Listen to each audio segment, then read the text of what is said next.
आजमगढ़ बुरहानपुर से बुरहानपुर तहसील क्षेत्र के अटेवा के प्रदेश मंत्री कवि एवं साहित्यकार विजय प्रताप यादव बुरहानपुरिया ने आज बुरहानपुर प्रेस वार्ता का आयोजन किया। उन्होंने बताया कि पुरानी पेंशन बहाली के लिए हमारा संगठन सतत प्रयत्नशील, जिसको लेकर के हम लोगों द्वारा कई बार धरना प्रदर्शन से लेकर के अनेकों बार ज्ञापन भी सौंपा गया। आगामी 1 अक्टूबर को दिल्ली के जवाहर मैदान में हम सभी अटेवा के पदाधिकारी और शिक्षक बंधु भारी संख्या बल में पहुंच करके केंद्र सरकार से पुरानी पेंशन बहाली की मांग करेंगे, जिससे आगामी लोकसभा 2024 से पूर्व ही केंद्र सरकार द्वारा हमारे प्रस्ताव को मान लिया जाएगा और पुरानी पेंशन की बहाली कर दी जाएगी। हम सभी शिक्षक बंधुओं और अन्य संस्थान के सरकारी कर्मचारियों से अपील करते हैं कि 1 अक्टूबर को दिल्ली के जवाहर मैदान में पहुंच करके पुरानी पेंशन बहाली के कार्यक्रम को सफल बनाएं। उन्होंने बताया कि पेंशन हमारे बुढ़ापे की लाठी है, हमारी पेंशन हमें मिलनी चाहिए।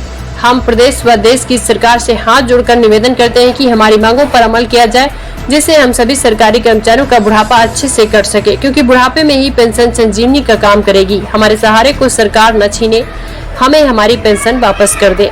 चलिए परिचय दीजिए। विजय प्रताप बुरहानपुरी, प्रदेश मंत्री अटेवा, लेखक कवि। और अपना परिचय किस विद्यालय में पढ़ाते हैं, इसके बारे में बताइए।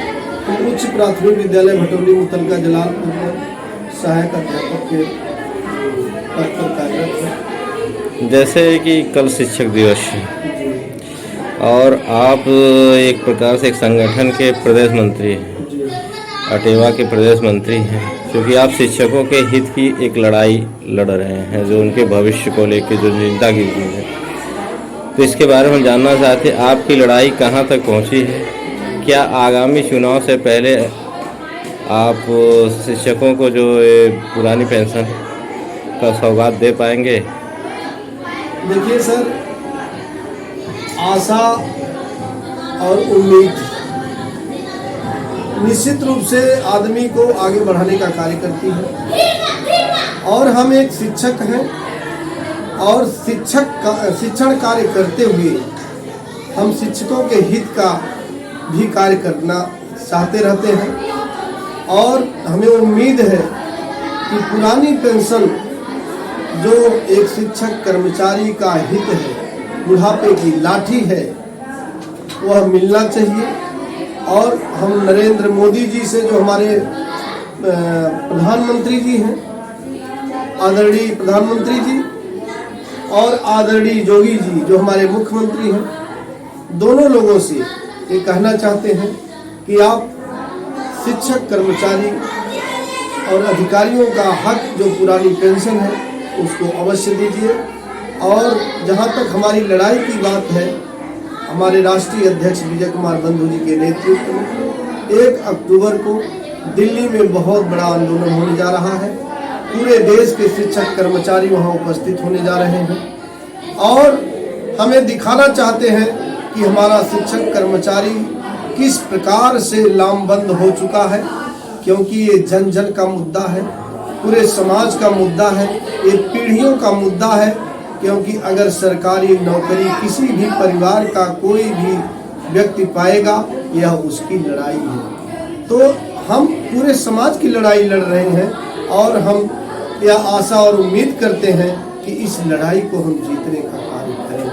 आगामी लोकसभा चुनाव से पहले क्या कुछ उम्मीदें लग रही हैं कि इस पर सरकार आपकी जो मांग है इसको पूरा करेगी, मान जाएगी सरकार? जी, पूरी उम्मीद है कि हमारे आदरणीय प्रधानमंत्री नरेंद्र मोदी जी निश्चित रूप से इसको मानने का कार्य करेंगे।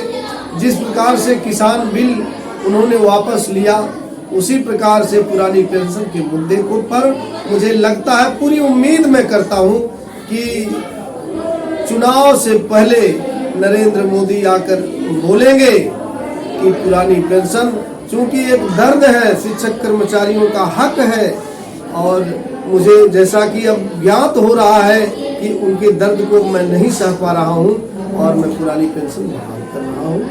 तो अच्छा, आपका संगठन जो है कब से काम कर रहा है इस चीज़ की मांग को लेकर? कब से आप लोग? देखिए सर, हमारा संगठन 2013 में एक तरह से संगठन अपने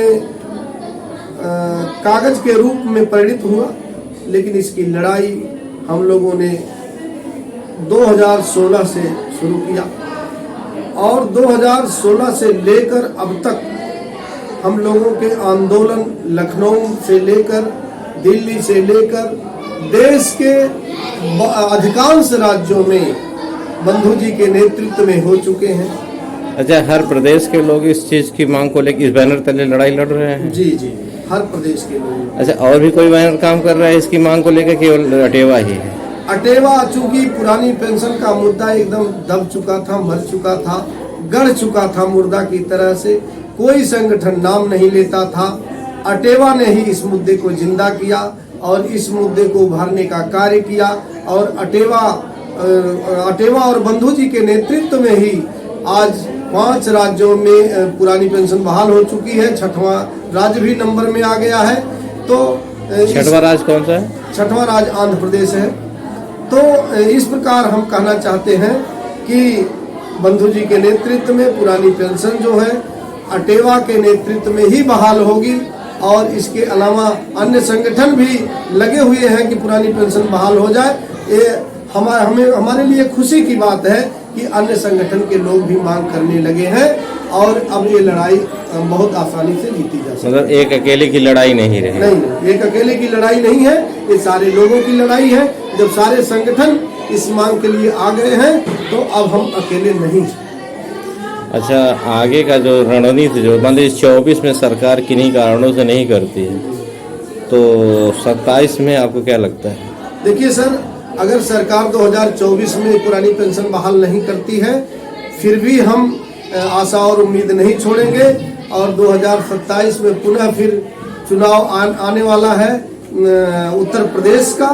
तो लड़ाई तो चलती रहेगी, जारी रहेगी। नहीं, जैसे अगर सरकार से आप किस तरह से मांग करेंगे, कैसे जैसे होता है कि चीज़ों को जैसे पेंशन नहीं तोड़ नहीं जी, ऐसा कुछ है मुद्दा कि केवल यही है कि बस ऐसे ही? देखिए सर, वोट की कीमत बहुत बड़ी होती है। अगर जैसे एक चीज़ है बताइए, जैसे आपका शिक्षक समुदाय इलेक्शन की रीढ़ माना जाता है, जैसे चुनाव को संपन्न कराने में एक शिक्षक समुदाय ही बहुत अहम भूमिका निभाता है। तो ऐसी स्थिति में अगर आप मतलब वोट का बहिष्कार करेंगे कि ड्यूटी ही ना करने का बहिष्कार करेंगे? क्योंकि एक समुदाय है, एक संगठन है, तो संगठन की चीज़ों को लेकर के अगर सब लोग एकजुट होंगे तो चीज़ों का मतलब सरकार को बैकफुट पे जाना ही पड़ेगा।